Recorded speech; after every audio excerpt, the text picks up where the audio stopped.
Salut, c'est Tim. Aujourd'hui, je vais te présenter comment augmenter ta confiance. Parce qu'on a tous un niveau de confiance de base qu'on peut plus ou moins faire évoluer. Alors pour remédier au fait qu'on a tous une confiance un peu de base et comment tu peux l'augmenter en faisant des nouvelles choses, je vais te donner quelques astuces qui, moi, m'ont permis d'augmenter vraiment mon niveau de confiance. Et la confiance, c'est quelque chose qui te sert non seulement à faire plus, mais à faire plus vite puisque tu doutes moins.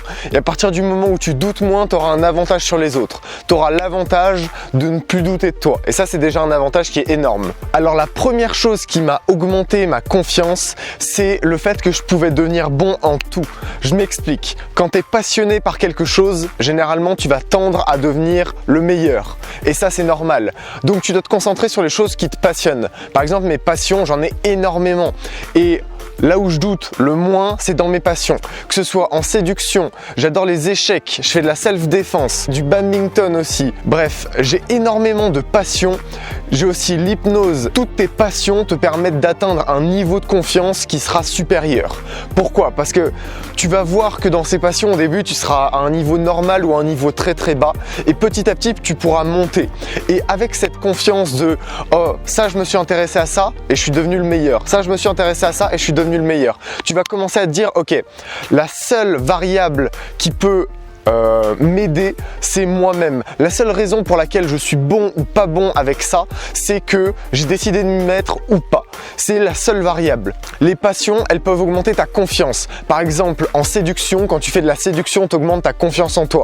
Quand tu fais du badminton, quand tu es à un niveau compétitif, ça augmente ta confiance en toi énormément parce que tu dois pas lâcher, tu dois tenir le level, etc. Tu vois, la confiance, c'est un peu comme le fun ou le bonheur. Tu peux avoir plusieurs sources et ces sources, plus tu en auras et plus ça rendra ta confiance solide et une confiance de long terme. Parce que si jamais ton bonheur, ta confiance ou ton fun repose sur une seule chose, si jamais le pilier s'effondre, tu auras moins de confiance en toi et tu seras presque détruit. Ça, en bonheur, tu appelles ça des sources. Et si jamais la principale source de ton bonheur, par exemple, c'est ta copine et que ta copine te quitte, tu vas traverser une phase qui est extrêmement difficile. C'est pour ça que moi, j'incite les gens en coaching, dans mes vidéos, etc., à avoir plusieurs sources. Pour ta confiance, c'est la même idée. Faut qu'il y ait plusieurs sources qui te prouvent que tu as des raisons d'être confiant en toi, que ce soit le sport, ce que tu fais en général, ce que tu fais dans ta vie de tous les jours, etc. Que ce soit tes passions, les gens avec qui tu traînes, faut que ça te montre que tu vaux le coup et que tu as raison de te faire confiance. Et plus tu auras de raisons différentes de te faire confiance et plus ta confiance sera solide. Je te fais un exemple.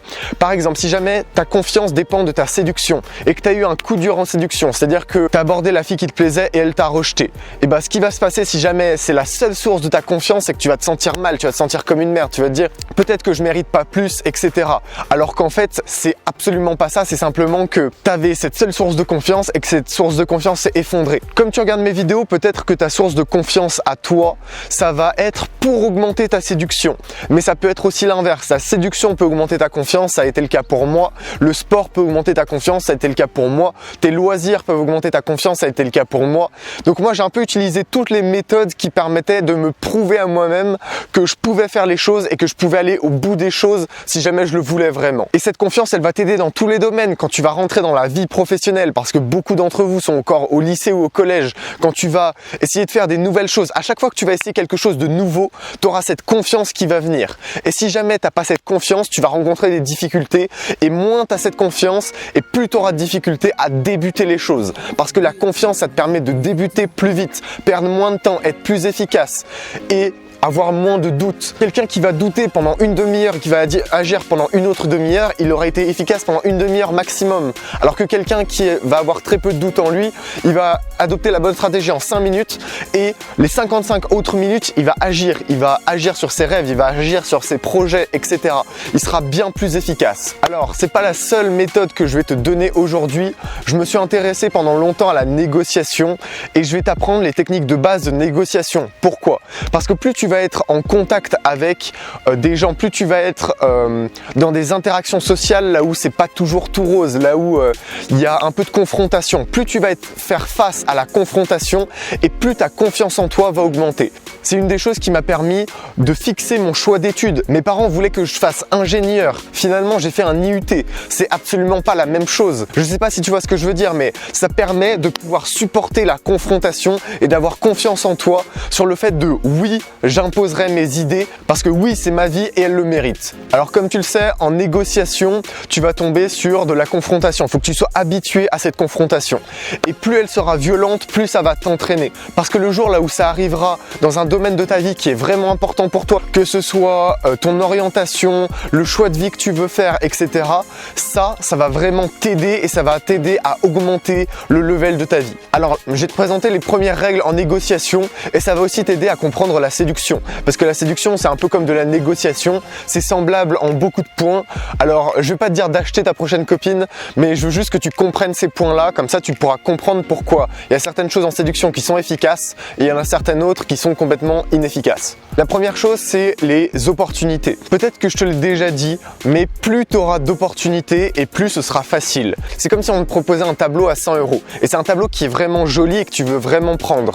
Eh bien, ce tableau-là, tu seras beaucoup plus susceptible de l'acheter à un prix qui est très élevé si jamais il n'y a qu'un seul fournisseur qui te le fournit que s'il y en a plusieurs. Si tu as plusieurs opportunités, tu pourras juste faire jouer la concurrence, aller vers l'un, il te dit 100 €, aller vers l'autre, tu lui dis lui il m'a proposé 100 €, propose-moi moins, il te propose 90, aller vers l'autre, lui m'a proposé 90, etc. etc.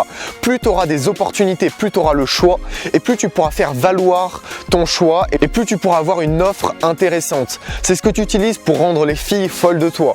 Donc je vais pas trop le développer ici, mais en clair, les opportunités, c'est quelque chose de vraiment important. La deuxième chose, c'est les informations. Les informations, c'est qu'est-ce que tu connais sur la personne en face de toi. Est-ce qu'elle a beaucoup d'opportunités également? Qu'est-ce qu'elle a comme choix? Qu'est-ce que c'est ses objectifs, etc. Quand tu as les objectifs de quelqu'un, c'est beaucoup plus facile de faire pression sur lui parce que tu sais le point clé de la stratégie de ton adversaire. Ensuite, le cadre. Pourquoi le cadre, c'est important en négociation aussi bien qu'en séduction? Parce que si jamais dans ton cadre, tu es quelqu'un qui n'a pas beaucoup de valeur, eh bien tu vas avoir du mal à séduire. C'est-à-dire que c'est comme si elle était moins attirée par toi alors que tu as plus de valeur qu'elle. J'ai déjà rencontré des gens comme ça qui avaient beaucoup d'histoires à raconter, qui étaient très drôles, mais au moment de séduire, c'est comme si ils étaient bloqués, ils n'arrivaient plus à raconter leur histoire. Alors ça, un, faut le débloquer et deux, faut avoir un cadre en ta faveur. Parce que si jamais tu as un cadre qui est pas en ta faveur alors que normalement tu es censé avoir l'avantage, bah crois-moi que tu vas sortir avec des filles qui sont bien plus bas level que toi. Donc le cadre, c'est vraiment quelque chose d'important. Fais ressortir tes atouts, fais ressortir ce qui est intéressant et ce que la fille ne trouvera pas chez les autres. Et plus tu vas faire ressortir ça et plus tu auras de facilité à sortir avec cette fille et à la convaincre, entre guillemets, de sortir avec toi. Je te l'ai dit, les opportunités, c'est extrêmement important. Pourquoi je te parle de ça? Parce qu'une fille, même si elle est moyenne, si elle est dans un CFA là où il n'y a que des mecs et là où il y a une ou deux filles, eh bien crois-moi qu'elle va sortir avec un mec qui est beaucoup plus haut level qu'elle. Dans une négociation, disons que sur les deux personnes, il y en a toujours une qui est plus ou moins gagnante et l'autre qui est plus ou moins perdante. Alors pour que ça t'arrange, fais toujours en sorte que tu sois celle qui soit gagnante, à moins que tu gagnes sur d'autres paliers. Par exemple, je te fais un exemple, si jamais la fille avec qui je sors, elle n'est pas particulièrement belle, disons qu'elle est moyenne, disons qu'elle est 6 sur 10 alors que je pourrais taper beaucoup plus haut, disons que je vais faire en sorte que cette fille-là m'apporte sur d'autres domaines. Je vais faire en sorte qu'on puisse se toucher plus rapidement, qu'on puisse être tactile plus rapidement, qu'on puisse partager des moments qui sont plus drôles, plus intenses, plus sexuels, etc. Le but, c'est que tu sois en position de demander plus si jamais tu es plus haut level qu'elle en termes de notes sur 10, on va dire. C'est pour ça que tu as des rapports de force. Tu as beaucoup de mecs qui voient qu'ils peuvent pas sortir avec une fille et ils comprennent pas le rapport de force, ils comprennent pas qu'elle est bien plus haut level qu'eux et que eux ils ont pas un cadre qui est exceptionnel, ils sont pas présentés de manière exceptionnelle, du coup la fille pense pas qu'ils sont exceptionnels. Peut-être qu'ils le sont, mais la fille ne pense pas ça simplement parce que ils sont pas présentés de cette manière-là. Le réflexe des gens ou le réflexe de ce mec quand il va être dans cet état-là, ça va être de taper du pied et lui dire hey, je suis le mec, j'aimerais sortir avec toi, et de taper du pied et d'insister, sauf que le rapport de force il n'a pas changé, le rapport de force il est toujours le même et la réponse elle reste la même. La fille elle finit même par leur accorder encore moins de valeur parce qu'il insiste et on dirait qu'il est désespéré et qu'il est dans le besoin. Alors comment est-ce que tu peux changer ce rapport de force? La première c'est de te mettre sous ton meilleur jour. Plus tu te mettras sous une image qui est favorable, plus tu montreras que ton cadre il est de quelqu'un qui est un statut haut, plus tu montreras que tu vaux, que tu as de la valeur, plus tu apporteras cette valeur, plus elle acceptera de sortir avec toi rapidement. Alors je dis elle acceptera de sortir comme si tu allais lui demander, mais ne lui demande pas. Ça c'est une erreur exceptionnelle, c'est de lui demander est-ce que tu veux sortir avec moi? Quelle erreur! Mon Dieu, ne leur dites plus jamais ça. Si jamais toi tu l'as déjà dit, raye ça de ta mémoire et mets-le dans une case, je ne le referai plus jamais. Ensuite, la deuxième méthode pour augmenter de valeur à ses yeux, c'est la comparaison. Tu vas comparer toi qui est d'un très haut statut aux autres mecs qu'elle a connus avant. Et tu vas faire le contraste entre les deux. C'est-à-dire que tu vas montrer qu'il y a beaucoup de différence entre toi qui est plus fun, plus taquin, plus drôle. Tu montres qu'il y a de la différence entre ton level et celui des autres. Et la troisième chose qui peut te permettre de faire ça, c'est tes opportunités. Plus tu montres que tu as le choix, plus ça va faire augmenter ta valeur. Parce que tu veux passer d'un mec qui est, imaginons que tu es un 6 sur 10, tu vas passer d'un 6 sur 10 à un mec qui a quand même beaucoup de valeur parce qu'il est voulu par beaucoup de filles. Tu sais, la rareté, ça fait partie des biais humains et ce biais humain, il va te pousser à vouloir quelque chose qui est rare. Même s'il n'a pas particulièrement de valeur, même si c'est pas particulièrement beau, même si c'est pas particulièrement utile, ça va te forcer à vouloir quelque chose de rare. Et ça peut très bien marcher avec les filles également, puisque si jamais moi je suis voulu par 10 filles, c'est comme s'il y avait eu une présélection et que les filles me regardaient et étaient en mode ok, il y a 9 filles qui le veulent, je suppose qu'il y a une bonne raison pour ça et je suppose que si jamais je me mets avec lui, ça va être quelque chose d'exceptionnel. Alors que si ça se trouve pas du tout, c'est complètement stupide de penser ça, mais le cerveau humain est fait comme ça. Donc tu peux très bien utiliser les autres pour te donner un avantage. Bon, je crois qu'il pleut, alors je te souhaite une bonne soirée et profite bien de mes conseils.